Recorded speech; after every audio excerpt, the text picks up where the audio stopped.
నమస్తే.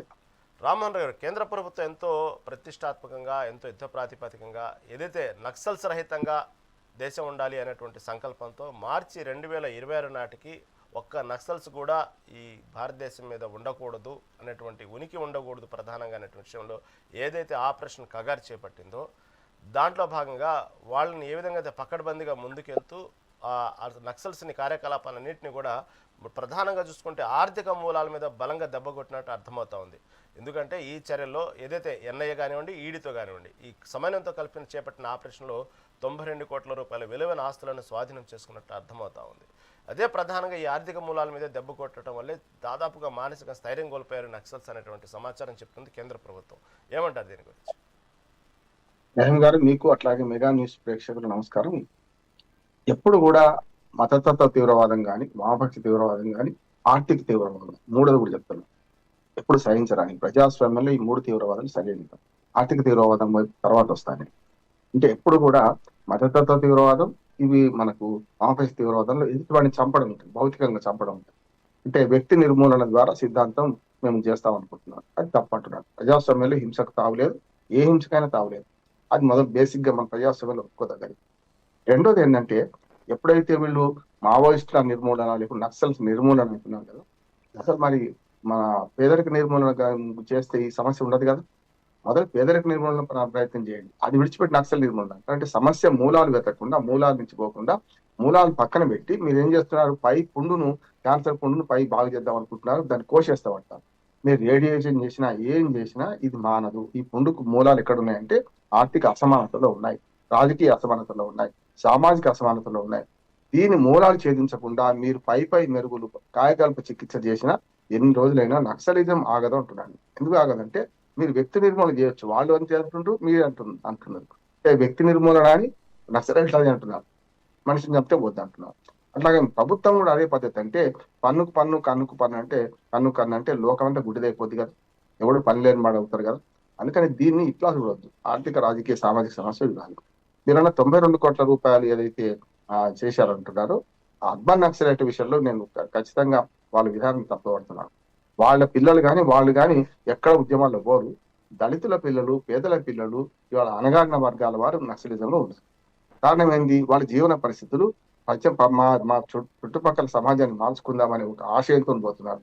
అందులో ఒకటే పెద్ద తప్పు ఏంటంటే, వ్యక్తి నిర్మూలన ద్వారా, తుపాకీ కొట్టడం ద్వారా రాజ్యాధికారం సాధిస్తామని. అది సాధ్యం కాదు.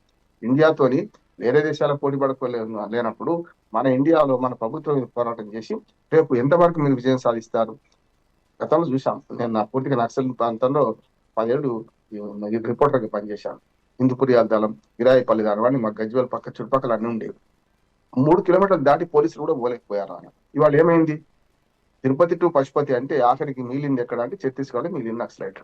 వాళ్ళకు కూడా ఒక మాట, ఇప్పుడు ఆర్థిక తీవ్రవాదాన్ని కూడా చెప్తాను.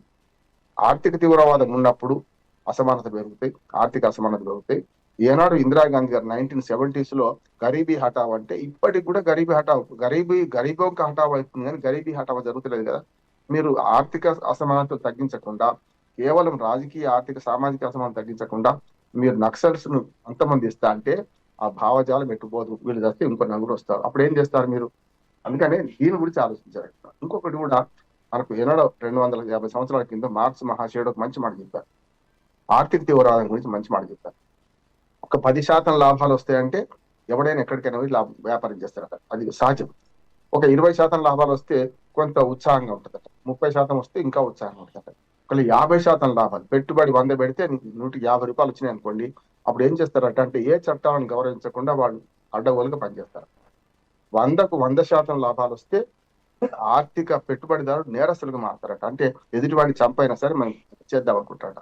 300% లాభాలు వస్తే నైతిక, ఆర్థిక, రాజకీయ విలువలన్నీ నాశనం చేసేసి ఎదుటివాడిని చంపడమే ధ్యేయంగా పెట్టుకుని ఆర్థిక తీవ్రవాదం అంతవరకు పోద్దట. అంటే చంపడం అంటే భౌతికంగా చంపరు, మొత్తం హననం చేసేస్తారు. ఆర్థిక వ్యవస్థ దుర్మార్గంగా అన్ని వ్యవస్థలను స్వాధీనం చేసుకుంటారు.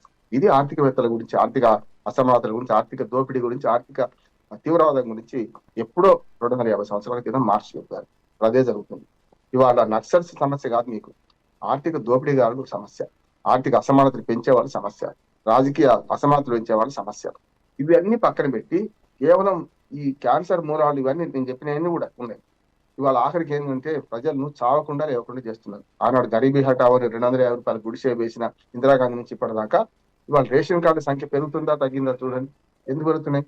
ఆర్థిక అసమానతలు ఉన్నంత కాలం వాళ్ళు చావకుండా లేకుండా ఓటు బ్యాంక్ రాజకీయాల్లో ఓటర్లుగా మాత్రమే వాళ్ళని చూస్తున్నాం. నేను గత 15 రోజులుగా మొత్తం రాష్ట్రం అంతా ప్రతిరోజు ఒక జిల్లాకి వెళ్ళి వస్తాను సాయంత్రం దాకా. అక్కడ నాకు గమనించింది ఏంటంటే ఓట్ల అంగట్లో ప్రజలను ఆగం చేస్తున్నాయి ఈ పార్టీలన్నీ కూడా చూస్తున్నాం. అంటే వాళ్ళని ఓటర్లుగా మాత్రమే చూస్తున్నారు, ప్రజలుగా చూస్తలేదు, ఒక పేదవారిని ఉద్ధరించే పరిస్థితి చూస్తలేదు. అందుకని నక్సలిజం పెరగడానికి కారణం అదృష్టి పెట్టి ఇవాళ వాళ్ళు నిర్మూలిస్తామని వాళ్ళ తప్పే. వాళ్ళు ఖచ్చితంగా ప్రజలను చంపడం, గిరిజనులు చంపిండ్రు, ఇన్ఫార్మర్ల పేరు మీద ప్రజలను చంపిండ్రు, ఎక్కడ పడితే అక్కడ విధ్వంసం సృష్టిస్తున్నారు, వరకం చెప్పాలంటే అభివృద్ధికి ఆటంకం కలిగిస్తున్నారు. ఇదంతా కరెక్ట్ కాదండి. అక్కడ మూలాలు వెతికి దాని మూలాలు పరిష్కరిస్తున్నప్పుడు చూశాం కదా తీవ్రవాదం. మరి మొత్తం దేశంలో మనకు దాదాపు మొత్తం 8 రాష్ట్రాల్లో ఆ 400 జిల్లాల్లో తీవ్రవాదం ఉండేది గతంలో, వామపక్ష తీవ్రవాదం. ఏమైంది ఇప్పుడు? 4 జిల్లాలకు పరిమితమైంది, 1 జిల్లాకు పరిమితమైంది. కారణం ఏంటంటే ఆర్థికంగా ఎదుగుతుంటే సమాజం వాళ్ళు సహకరించారు. సమాజం వాళ్ళు ఎమ్మడి లేకపోతే వాళ్ళు కూడా పునారెడ్డిపోతారు కదా. అంటే మూలాలు ఇక్కడ కట్ చేయకుండా మీరు కేవలం చంపడం, వాళ్ళంటే మీరు కూడా చంపడం పెట్టుకుంటే సరైనది కాదంటున్నాను. ఇప్పుడే నేను ప్రభుత్వం ఆలోచించాల్సింది ఏంటంటే వాళ్ళని చంపడం, నిర్మూలించడం కాదు. ఆర్థిక అసమానతను నిర్మించండి, పేదరికాన్ని నిర్మూలించండి, ఆర్థిక తీవ్రవాదాన్ని అరికట్టండి. ఇవాళ పెద్ద పెద్ద మల్టీనేషనల్ కంపెనీస్ అన్ని కూడా ఇవాళ ఉద్యోగాల పేరు మీద జాతరలు జరుగుతున్నాయి, ఉద్యోగాలు పోతున్నాయి కదా. పెద్ద పెద్ద కంపెనీలు చాలా వరకు ఉద్యోగాలు తీసేస్తున్నాయి.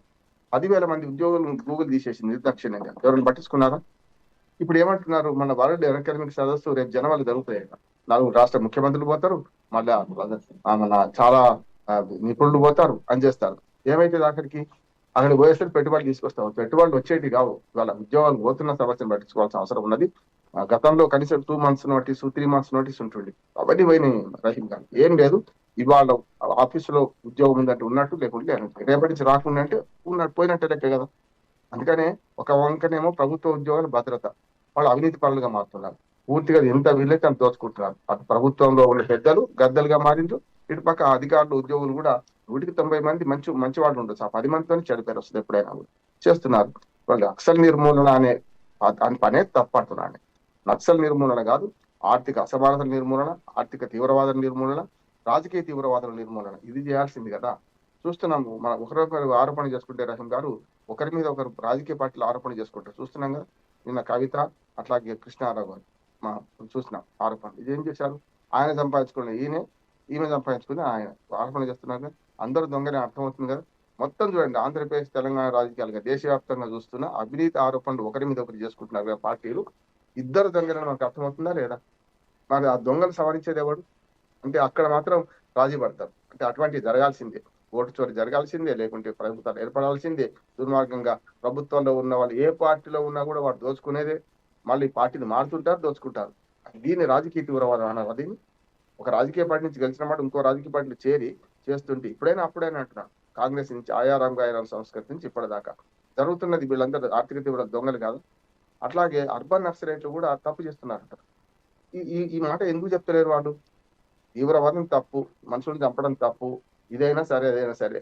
కాకపోతే ప్రభుత్వ హింస దుర్మార్గం, ప్రైవేట్ హింస ఉంటది కాదంటలేదు. ప్రైవేట్ హింసను అరికట్టాలంటే ప్రభుత్వ హింస చేయాల్సిన అవసరం లేదు, దానికి తగిన పరిస్థితులు మార్చడం వల్ల జరుగుతుంది కానీ అనే మాటను గమనించకుండా ఎంతసేపు వాడు చంపుతా అంటే మేము కూడా చంపుతాం అనుకుంటా పోతే ఇద్దరు చచ్చిపోతారు. ఏముంటది, సమాజం అంతా ఓ రకంగా చెప్పని నిస్తేజం అవుతుంది.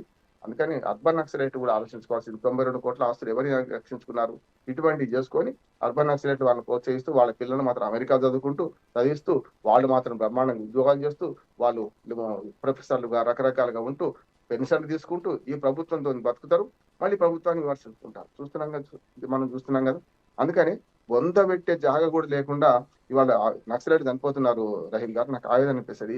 వాళ్ళ తల్లిదండ్రులకు ఇంత ఉండటానికి గుడిసె లేదు, పెంకుటిల్లు కూలిపోతున్న పెంకుటిల్లు ఉంటున్నారు.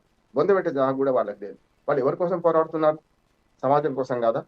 అటువంటి వాళ్ళని చంపడమా, లొంగ తీసుకొని చేయడమా? నక్సలైట్లు కూడా నా విజ్ఞప్తి చేస్తున్నా, మీరు అనవసరంగా పిచ్చి త్యాగాలు, వెర్రి ప్రేమలు పెట్టుకోకండి. సమాజాన్ని మార్చాలంటే పార్లమెంటరీ ప్రజాస్వామ్యం ద్వారా మారుద్దాం. ఎవడైతే దుర్మార్గం డబ్బులు వస్తున్నారో వాడిని తన్నండి. గట్టిగా ఈ మాట అంటున్నాను, తీవ్రవాదం అయినా సరే. ఆ పని చేయకుండా మీరు అడవుల్లో మీరుండి ఇక్కడనేమో దోచుకుని వాడు దోచుకుంటుంటే ఎట్లా సాధ్యమవుతుంది? సమాజాన్ని మార్చే ప్రక్రియలో భాగం కావాలని చెప్పి నేను నక్సలైట్లకు, మావోయిస్టులకు విజ్ఞప్తి చేస్తున్నాను. అందులో భాగంగా పొరపాట్లు ఉన్నాయి. ప్రజాస్వామ్యం బూటకం, మేడిపల్లి ప్రజాస్వామ్యం, దొంగలకే ఓట్లేస్తున్నాం, డబ్బులకే అమ్ముడు పోతున్నాం, సారాకి అమ్ముడు పోతున్నాం, ఎన్నికల వ్యవస్థలో మంచి లేదు కాదట్లేదు. ఈ ఎన్నికల వ్యవస్థను సంస్కరించుకునే ప్రయత్నం చేద్దాం అంటున్నాను. నిలబడదాం, అందరం నిలబడదాం, మంచి కోసం కొట్లాడదాం. కానీ జనజీవన స్రవంతిలో కలిసి కొట్లాడమని వాళ్ళకి విజ్ఞప్తి చేస్తూ, జనజీవన స్రవంతిలో కలవడానికి అవకాశం వాళ్ళకి ఇవ్వమని ప్రభుత్వానికి, కేంద్ర ప్రభుత్వం విజ్ఞప్తి చేస్తున్నారు. ఇది కావాల్సింది కదా. అయితే రామ్మోహన్ రావు గారు, మీరు చెప్పినట్టుగానే ఏదైతే ఈ అర్బన్ నక్సల్స్ గురించి గతంలో బండి సంజయ్ కూడా వ్యాఖ్యలు చేయడం జరిగింది. ఎందుకంటే వీళ్ళు కేవలం అమాయకులైనటువంటి గిరిజన ఉన్నటువంటి ప్రజల్ని మాత్రమే ఈ ఉద్యమంలో లాగుతారు. వీళ్ళ పిల్లలు చూస్తే మాత్రం వేరే వేరే దేశాల్లో మంచి మంచి కార్పొరేట్ స్కూల్లో చదువుకుంటూ ఉంటారు, వీళ్ళు కోట్లు గడిస్తూ ఉంటారు, వాళ్ళు ప్రశాంతంగా ఇంట్లో ఏసీలో బతుకుతూ ఉంటారు, వీళ్ళని మాత్రం అడవులు పాలు చేస్తారు, వాళ్ళు రాత్రి అనక పగలనక ఆ చెట్ల కింద పండుకుంటూ ఉంటారు, అనేక మంది వాళ్ళు ఈ విధంగా వాళ్ళ ప్రాణాలు పోగొట్టుకుంటూ ఉంటారంటూ బండి సంజయ్ గతంలో ఇదే వ్యాఖ్యల అర్బన్ నక్సల్స్ గురించి చేసిన వ్యాఖ్యలు అప్పట్లో తీవ్ర విమర్శలకు గురైంది. అనేక మంది ఎవరైతే మావోయిస్టులుగా సానుభూతి పనులు కానివ్వండి, అనేక రకమైనటువంటి పార్టీలకు సంబంధించిన వాళ్ళు కూడా ఈ వ్యాఖ్యల్ని ఖండించడం జరిగింది. ఏమంటారు? బండి సంజయ్ నిన్న ఇవాళ అంటున్నాడు. నేను 30 ఏళ్ళ నుంచి, నేను 40 ఏళ్ళ నుంచి నేను అది అంటున్నాను. బండి సంజయ్ కాదు, నేను అనేది 40 ఏళ్ళ నుంచి. పేర్లు చెప్పరు, చనిపోయిన వాళ్ళకి పేరు చెప్తే అవమానించినట్టు. కొందరు నక్సల్స్ ప్రోత్సహించి ఉన్న వాళ్ళందరూ కూడా వాళ్ళ పిల్లలను అక్కడ చదివిస్తున్నారు. ఒక ఆయనకు తుపాకీ కాలుస్తే, పోలీసు కాలుస్తే, నా కొడుకు అమెరికాలో ఉన్నాడు, వాడు వచ్చేదాకా నాకు ట్రీట్మెంట్ ఇస్తాడా, వాడు వస్తాడా, వాడికి చెప్పిందా అని అడిగాడు. అంటే నీ కొడుకు మీద ప్రేమ నీకు నక్సలైట్ల పోయే వాళ్ళ మీద ప్రేమ ఉండొద్దంటారా? అందుకని అర్బన్ నక్సలైట్ల గురించి సంజయ్ ఇవాళ మాట్లాడుతున్నాడు, మాట్లాడింది ఆయన కరెక్టే. కానీ వాళ్ళ సంగతి ఏంటి? మత తీవ్రవాదాన్ని ప్రోత్సహించుకుంటూ చేస్తున్న పని ఏంది? వాళ్ళు చేస్తున్న డబ్బుల సంగతి ఏంది? వాళ్ళు సంపాదించుకున్న సంగతి ఏంది? అది మాత్రం మాట్లాడరు. అందుకని ఏమంటారు, రెండోది మాట్లాడమంటున్నాను. ఇప్పుడు మీరు కేవలం ఇవాళ నక్సలిస్ట్ ఎవరైతే లోపల ఉన్నారో వాళ్ళ సానుభూతి కోసం మాట్లాడుతున్నారే, మరి ఆర్థిక తీవ్రవాదం ఏంది, మీ రాజకీయ తీవ్రవాదం ఏంది, మత రాజకీయ తీవ్రవాదం ఏంది, ఇవన్నీ మాట్లాడనా వద్దా? అవి మాట్లాడరు. అందుకని బండి సంజయ్ నిన్న మొన్న మాట్లాడుతున్నాడు, ఒక రకంగా చెప్తున్నాడు అర్బన్ నక్సలైట్, మిగిలింది అర్బన్ నక్సలైట్. ఇప్పుడు మోడీ ప్రభుత్వం చేసేది ఏంటంటే, ఇప్పుడు మన కాంగ్రెస్ అయినా అదే, కాంగ్రెస్ కూడా మాట్లాడదు చూసిందా మీరు? కాంగ్రెస్ ఏం ఉద్ధరించింది ఏం కాదు. గతంలో ఎన్కౌంటర్ జరిగినాయి కాంగ్రెస్ హయాంలో కదా, వేల వేల ఎన్కౌంటర్ జరిగినాయి. కట్టుకథ చెప్తారు, ఎన్కౌంటర్ చేసిన పోలీసులు ఏమో ఇది నిజమైన ఎన్కౌంటర్ అంటారు, ఆ నక్సల్స్ ఏమో ఎప్పుడు కూడా ఇది తప్పుడు ఎన్కౌంటర్ అంటారు. నేను కూడా దాన్ని ఎదుర్కొన్నాను. బాలగోపాల్ అరగోపాల్ నేను కర్ణాభిరేగంతో కలిసిపోయినప్పుడు చూస్తే నిజమైన ఎన్కౌంటర్ కరెక్ట్ కనపడుతుంది. రహీం గారు, నేను చాలా ఎన్కౌంటర్లలో మీరు అనవసరంగా కట్టుకథలు పోలీసులు చెప్పొద్దు, మీరు చెప్పొద్దు అని పౌరహక్కుల సంఘాలకు అడిగిన. పౌరహక్కుల సంఘాలు ఏం చెప్తున్నాయి? పోలీసులు ఏదైతే కట్టుకథ అవుతారో అదే దానికి వ్యతిరేకంగా వీళ్ళు చెప్తున్నారు. అన్ని అట్లా కావు కదా. మనం చూసాం ఛత్తీస్గఢ్ లో జరిగిన ఎన్కౌంటర్ లో ఇద్దరు పోలీసులు కూడా గాయపడ్డారు. అంటే ఎదురు కాల్పులు జరిపినట్లు లెక్క. అంటే పాపం పోలీసులు తెచ్చుకోవాలని నాకు లేదు, కానీ ఎదురు కాల్పులు జరిపితే ఇటుపక్క అటుపక్క ప్రాణ నష్టం జరుగుతుంది, కొంచెం ఎక్కువ తక్కువ. మరి ఎందుకు జరుగుతలేదు అంటే కట్టేసి కాల్చి చంపుకునే సందర్భాలు ఎక్కువ ఉంటాయి. 100% పోలీసుల కట్టుకథలు. మిగతా 10 వీళ్ళు అంగీకరించాలి. నిజంగా ఎన్కౌంటర్ జరిగింది అంగీకరించడం పోతే ఏమైంది అంటే వీళ్ళ మీద విశ్వసనీయత పోతే సమాజానికి. ఇప్పుడు పౌర హక్కుల సంఘాలు, మానవ హక్కుల సంఘాలను పేరు పెట్టుకొని వీళ్ళు తిరుగుతున్నారు కదా, వీళ్ళు నిజమైన ఎన్కౌంటర్ నిజమే, వీళ్ళు తప్పు చేస్తున్నారు అని గట్టిగా ఎలుగెత్తి చాటాలి. ఒక్క బాలగోపాల్ గారు గట్టిగా నిలబడ్డారు ఆ విషయంలో. నక్సల్స్ హింసను కూడా గట్టిగా వ్యతిరేకించారు ఆయన. అందుకని ఆయనకి ఇప్పటికి కూడా ఆ పేరు ఉన్నది. కొందరు అర్బన్ నక్సలైట్లు వీరాలు వాడుతూ, మీది మాటలు మాట్లాడుతూ, పూర్తిగా వాళ్ళకి సమర్థిస్తూ, వాళ్ళకు ఆయుధాలు సప్లై చేస్తూ, ఇప్పుడు అందరూ అర్బన్ నక్సలైట్లు ఎందుకు అరెస్ట్ చేస్తలేరు అంటే సానుభూతి పరులు వేరుపు. నేను మాట్లాడుతున్నా, నక్సల్కి మద్దతు మాట్లాడుతున్నా, తప్పు ప్రభుత్వం చేసే పని తప్పు అంటున్నాను. నేను వాళ్ళకి మద్దతు మాట్లాడినంత మాత్రం వాళ్ళు తప్పు చేస్తలేరు అంటలేదు, తప్పు చేస్తున్నారు, మీరు తప్పు సవరించుకోండి అంటున్నాను. ఇది చెప్పే ధైర్యం కావాలి ఈ అర్బన్ నక్సలైట్లకు అంటున్నాను. అది లేదు. ఏదో రకంగా ఆ కార్యకలాపాల్లో వీళ్ళు కూడా ఉంటున్నారు. దానికి కారణం చెప్తాను. అరణ్యంలో ఉంటే ఎవరికి తెలియకుండా బతకొచ్చు అని గతంలో సాగుతారు. వాళ్ళు డ్రోన్లు వచ్చినాయి, అత్యాధునిక టెక్నాలజీ వచ్చింది, భూమి మీద నడుచుకుంటూ పోవాల్సిన అవసరం లేదు, ల్యాండ్ మైన్స్ ఎక్కడ వెళ్తే తెలియదు.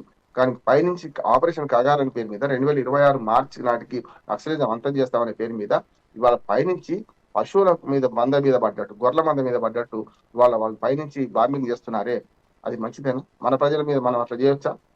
పాకిస్తాన్ మీద చేయండి. ఆపరేషన్ సింధు ఎందుకు ఆపారు అని అడుగుతున్నాను. ఎందుకు ఆపారు అంటున్నాను. అమెరికా అధ్యక్షుడు 56 సార్లు అబద్ధం ఆడిండు, నేను ఆపితేనే ఆగింది అంటున్నాడు. మరి నువ్వు ఆపితే ఆగలేదురా అని చెప్పి ట్రంప్ పేరు పెట్టి మోడీ ఎందుకు చెప్పలేకపోతున్నాడు? ఎవరు ఆపలేదు, ఎవరి జోక్యము లేదు అట్లా చెప్పొద్దు. ఇవన్నీ సర్వే జన సుఖిన భవంతి కాదు, ట్రంప్ ఆపలేదు అనే మాటను గట్టిగా మోడీ ఎందుకు అనలేకపోతున్నాడు? ఇది అంతే. అందుకని ఏమంటున్నానంటే, ఎవరైతే నక్సల్స్ హింసను వ్యతిరేకిస్తారో నక్సల్ చేసే హింసను కూడా గట్టిగా వ్యతిరేకించాలంటున్నారు. ఈ రెండు అయినప్పుడు బ్యాలెన్స్ ఉంటుంది. ఇది చెప్తలేదు అంటే ఏమంటారు, పెద్ద హింసను వ్యతిరేకిద్దాం, ప్రజా హింసనేమో తప్పు పట్టొద్దు, కరెక్ట్, నేను కూడా అన్నది. ఎందుకంటే మన పిల్లలు మన మీద అలుగుతే ఏం చేస్తారు, చేతిలో ఉన్నది ఏది పడితే అది విసిరి కొడతారు. పగిలిపోతుందనే జ్ఞానం కూడా ఉండదు. కరెక్టే. ఎందుకంటే మన మీద కోపం ప్రదర్శించాలంటే, మనకు వాళ్ళు హక్కులు సాధించుకోవాలంటే, వాళ్ళకి ఏదైనా ఇష్టమైనది కొనియకపోతే ఇసిరి కొడతారు. అట్లానే పోరని బట్టి బండ కొట్టరా అంటే కొడతాం, చంపేస్తామా? చంపేయం కదా. వాటిని సముదాయించుకుంటాం. అట్లా కాదురా బాబు ఇది అంటాం. ఇవాళ కాకపోతే రేపు కొనిస్తా అంటాం. అట్లా సముదాయించుకోవాలి తప్ప ఇంకోటి చేయాల్సిన అవసరం లేదు. మన దేశంలో ఉన్న నక్సలైట్ల పట్ల నేను ప్రేమ చూపెట్టమంటలేను నేను. వాళ్ళ ఆర్థిక, సామాజిక, రాజకీయ పరిస్థితులు మారిస్తే వాళ్ళకి ఆటోమేటిక్ గా మద్దతు పోతుంది. అదే జరిగింది. ఇప్పుడు జరుగుతుంది ఏంటంటే, గ్లోబలైజేషన్ వల్ల, అంటే మనకు ప్రైవేటైజేషన్, గ్లోబలైజేషన్, మనకు మన ప్రపంచీకరణ వల్ల జరిగింది ఏంటంటే, కొంతవరకు ఆర్థికంగా పరిపుష్టి అవుతున్నారు అనిపిస్తున్నది, కానీ కాలేదు. ఇప్పటికి బిచ్చబడుకుంటున్నారు ప్రజలు. అంటే రేషన్ కార్డు పెరుగుతాయి, మీకు అనుచిత ఉచితాలు ఏది ఇస్తారు తీసుకుంటారు, బస్ పాస్ ఇస్తారు, ఫ్రీగా వస్తే ఫిర్యాదు చేస్తారు. అటువంటి వారిని బాగు చేయాలంటే ఆర్థికంగా, రాజకీయంగా, సామాజిక అసమానత రైట్ రైట్ లేకుండా సమాజం వచ్చినప్పుడు మాత్రమే సాధ్యమవుతుంది. నక్సల్ హింసను ఎంత వ్యతిరేకిస్తున్నామో ప్రభుత్వ హింసను అంతకంటే వ్యతిరేకంగా మనం మాట్లాడాల్సిన అవసరం ఉన్నది. దీనికి నేను చెప్పిన 3 పరిష్కారాలు తప్ప రైట్ ఇది చంపడం పరిష్కారం కాదు.